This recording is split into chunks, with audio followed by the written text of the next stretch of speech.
Hi అండి, good morning. మీరు లేచారా? లేదు, నేనైతే లేచి పాల ప్యాకెట్ కూడా తెచ్చుకుంది. అంత చల్లగా ఉంది. టీ తాగల్లా ఉడికితే అంత అన్నం ఉడుకుతుంది. పని పోవాలంగా మనం డ్యూటీకి ఎట్లా కలిసిందే కదా. పని వేటలు పని పోకుంటే ఇంకా చీకటే ఉంది. నేను లేచినా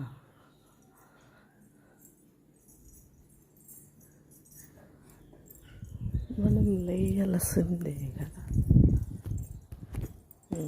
చీకటే ఇంత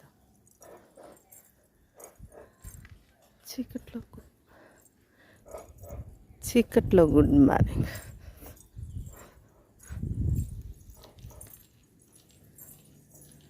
ఇంత టైం 5:50. బాయ్, లైక్ చేయండి.